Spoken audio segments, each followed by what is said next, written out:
Hello and welcome to this review of A Dream of Things That Were by Katherine Alexander. I'm going to start with the back here. So, Sybil and Philip stumbled upon the most incredible discovery of their lives when they entered the world of the Three Kingdoms. They didn't know exactly what mystery each one held. They only knew that one kingdom corresponded to heaven, another to hell, but the third was a region where the forces of good and evil existed side by side. It was the biggest risk of their lives to enter this world, and yet their curiosity triumphed over their fears. So this is a pretty little book. It's a manor book. I didn't know too much about this publisher, but I did know that it had published some science fiction in the past. It's an English publisher, I found out online. And I was right in thinking that it published some A. Van Vogt and some PKD and a few other ones. Now this was part of my huge November book haul where for $1 a book I was picking up anything that looked sci-fi and fantasy-ish on speculation, and this was on speculation.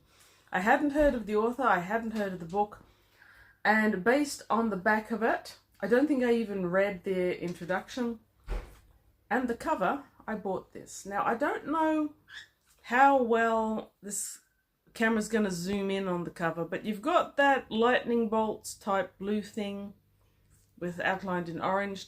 And what you can see on the cover from this distance is there's a guy holding what looks to be a woman, supine in his arms. Such a good word, supine. And if we can get you a little bit closer, you might start to realize some things about this image.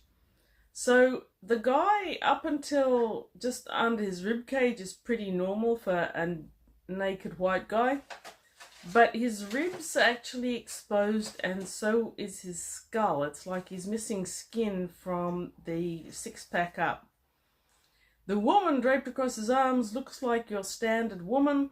Bit blurred out to not see the details, but if you could see closely you'd see there's something really wrong with her head and something quite odd about her legs from the knee down, as if she's wearing strange stockings, or maybe it's meant to be exposed lymph system, I don't know. And the same image is here on the back. That's focusing in a bit better, isn't it? So you can start to see there's something weird about this image. So based on the image, the back of the book, and the fact that I was getting them for $1, hey, I bought this. Now that method of grabbing things off the shelf was a bit hit or miss. I've had some marvelous hits and I've had a few incredible misses, including the last one I reviewed. I believe was a huge miss for me, despite looking promising in sci-fi. This one I thought was fantasy, going into different worlds, etc., etc. And it kind of is, but it kind of isn't. Again, nothing on the back is technically 100% a lie, but none of it's technically descriptive of what happens inside the covers. Now, this is still talking about the book here. Pretty good condition. It's a 1979 copyright by Manor Books, and that's the only date it's got on there, and it's got its ISBN. So I'm going to say that this is either first printing paperback, first printing Manor, or possibly first and very likely only printing that Katherine Alexander had. So never having heard of either of them, I went online to try to find out more. There is a Katherine Alexander listed on Goodreads, who allegedly is the author of this book and quite a few other ones, but there's no author profile. Katherine Alexander, as you can guess, is a name that is all over the internet, but the only one that I could find who writes books spells her name differently and seems to write books about parenting babies and yoga. I don't think it's the same one, especially since she's got a webpage saying she's 35 and this was published in 79. So I don't know who this author is. I don't know much about this book. I don't think there's any good way to find out on the internet. If you know more about either author or book or anything, do by all means let me know. Now, if you read the inside of the front cover, it's considerably more extensive than the back blurb is. And we find out a bit more about these worlds, one of which is Sapodea, in brackets paradise, populated by eminent Victorians in anagram disguise. So Queen Octavaria Victoria, her consort Bretel, Albert, etc., etc. And I don't think I read that until actually after I started the book, and I was a bit dismayed. I've never been any good at anagrams, and I think that has to do with the fact that I read terribly fast, and from what I understand, I read words, not spelling, but anagrams require spelling, so I've never been very good at them. However, ChatGPT is amazing at them. If I'd have read this in 79, I'd have had no idea what most of the names and titles were referenced to, but with ChatGPT, it wasn't anywhere near as obscure. I even got one or two of them on my own. So it's definitely not science fiction. Is it fantasy? Kinda, not really. So we start off in the modern world. Oh, it's not the modern world. It's Edwardian or Victorian world, I'm going to guess. We've got a situation where children are obviously treated sentimentally. We've got two characters, Sybil and Philip. Sybil is 18, but she's being treated like a child. That was a very Edwardian thing. They like their children to stay children for a bit too long. Philip is 15, but the treatment of him is more like, I don't know, an 11-year-old. Again, I'm going to go sentimental Edwardian era. Going by their clothes and the situation. Again, I'm going to go with Edwardian. So there they are, they and their mother, who is widowed, are about to go into the country to spend summer, as they always do, in their father's old childhood home. Their father died, actually maybe 1800s. There's references to fighting in India. So it must have been during the jewel in the crown type era, when England was still under, when England was still had control over India and had a lot of troops out there. Guessing, or even earlier than the jewel in the crown. I don't know. You know what? I don't know when this is said. The dresses were long. The children were kept young. Whatever. Anyway, Sybil and Philip, who read very childishly, are very excited that their cousin Matthew, who they haven't seen for 5 years, is going to join them there. He does. Sybil initially feels like she doesn't know him, like he's a stranger. Foreshadowing. But they settle in nicely enough. Listening at Matthew's door, it seems that he seems to be having strange conversations with people that can't be there, etc., etc. And eventually, Matthew is the catalyst that pulls Sybil and Philip through a gate to the other world, which is where the back kind of deviates. They don't find anything on their own, and they don't explore. They just kind of go along with Matthew taking them places. I mean, no criticisms really. Once you get there, you've got these different worlds like it describes. You've got paradise, which is not very paradisical, I've got to say. It's kind of wonky. Apparently everyone there is kind of blissed out, but the reader isn't gonna think of this as a marvelous place. I'm gonna say that any court that has Queen Victoria and Albert and Prince Edward is probably going to be less than ideal anyway. So this is where they discover, spoiler, whatever, that cousin Matthew is actually someone completely different. He's from this world. He's agreed to go and track them down and pull them into this world for reasons that are never really described. Sybil and Philip are part of this whole plot story thing, but they're not diagnostic. They're just sort of pulled along for the ride. And while it makes for an engaging story, it doesn't really, they don't seem to be required there in any way. Why anyone would go to the effort of making a portal between worlds to draw them through, it's obscure.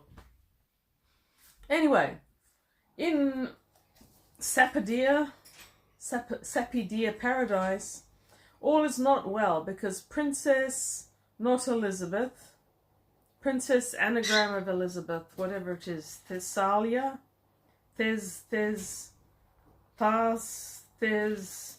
okay, just imagine anagrams of Elizabeth and you'll get one of them sooner or later. Yeah, anagram of Elizabeth. Instead of staying quietly at home and behaving like a good princess, she has gone over to Port Grey, which is the country across the mountains from Sapidea. No one really wants to talk about it. No one likes it, whatever. Port Grey is a anagram of purgatory. In purgatory, there's some guy called Richard who's taken control. This book would indicate that it's Richard III, but it kind of really isn't in any way. There's also an Inferno, which is called Nicanor, and is ruled over by Lucifer. So Sybil and Philip go along with the fake cousin Matthew, whose real name is Ian, and a few other people off to Purgatory to try and convince Prince Elizabeth to go home. We hear about their journey then, that's interesting, and the world building's pretty interesting as well. They get there, not Elizabeth is determined to marry Richard, but that is forestalled by the sorcerer of Purgatory lady, something unpronounceable. I suspect that's meant to be an anagram of the angel Raphael, but they made Angel Raphael definitely a female because he is also in love with Richard and doesn't want not Elizabeth to marry him. Is this sounding really complicated? It kind of isn't in the book. Anyway, so they go on this mission. Then not Lucifer from not Inferno captures the two women. There's a daring rescue escape and all this sort of happens. And then we head off toward the ending, which I won't bother mentioning. The thing about this book is that I did really enjoy reading it. It was fun. It was easy. The characters were real characters and they were great. They did have internal thoughts, but unlike the last book I read, they also had conversations, they interacted, they changed, their opinions varied. They had real emotions that emoted into the world around them, and the world building was nice. There's some good visuals of the travel. There's some great visuals at the end of this battle that happens between mostly Purgatory and Inferno, but also some other people in there. Enjoyed the battle scenes, enjoyed the characters, enjoyed the story overall. The only thing about it that is a real negative, I feel, is that it doesn't seem to know what it is. It's presenting here as a fantasy, and an adult fantasy at that, and it kind of doesn't feel like that in the reading experience. So, like I said, Katherine Alexander, can't find anything about her online. As far as I can tell, not a single person on Goodreads has actually read this book. Certainly none of them have reviewed it. There's 2 mentions of it. So it's really fallen into obscurity. And if you like obscure 70s books, I think this probably isn't a bad choice for you if you don't mind reading under your age level. So think of Madeleine L'Engle's famous A Wrinkle in Time. That age group that was written for may be the age group that this is written for. Or maybe a bit more or maybe a bit less. It's hard to tell. Because Sybil and Philip come across as children, these days anything with an 18 and a 15-year-old protagonist would automatically be young adult. Is this young adult? Only if they're really quite young. Most of the concerns of a young adult, or teenager as we called it when I was that age, don't really come into this. The sort of inner landscape, the sort of emotions that you'd expect an 18-year-old girl to have aren't there.